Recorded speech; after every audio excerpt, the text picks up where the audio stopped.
Okay, somebody asked me to make a video about the stages of culture shock, because specifically I knew a lot about Norway coming here, but had never been here before, except for one visit a decade ago. That's interesting. I wonder if my stages would be helpful to others. What I do remember, and I've made a video on this, is that when I was here a decade ago, I was in my 20s, I was in Oslo, and I had this ideal of Norway just being perfect. And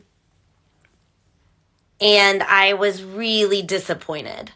I spent actually that entire trip, I was here for a month doing research for my dissertation. I hated Norway. Every day I looked at tickets to go home. And so when we decided to come back, a lot of my friends were like, but you hated it there.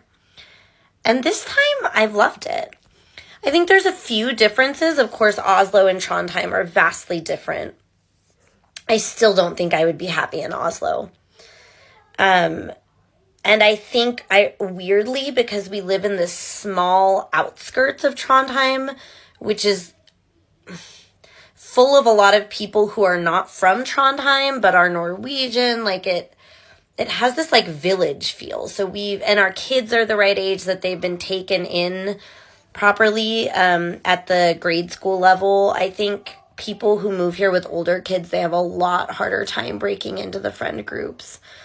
But one thing I've heard universally, and I see this in like Americans in Norway Facebook groups, people thinking of moving here, is that the more people idealize Norway as this utopia, the more unhappy they are when they get here and they realize, like, quote unquote, Norwegian people aren't polite.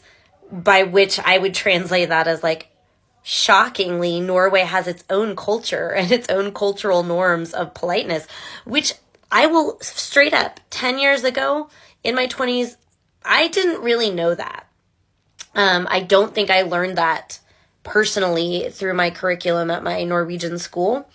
So like I'm a victim of this. But I also think I can say that I learned from that when I came back and I was prepared in a way for this sort of what I said of like, the coldness or the distantness of Norwegians, then I was actually like overwhelmed by how kind they were. So I think a lot of it, and this is why I make videos as well on why I don't like it when Norway is talked about by Americans as just this utopia, because I think that's actually sets people up for really problematic expectations of Norway on multiple levels.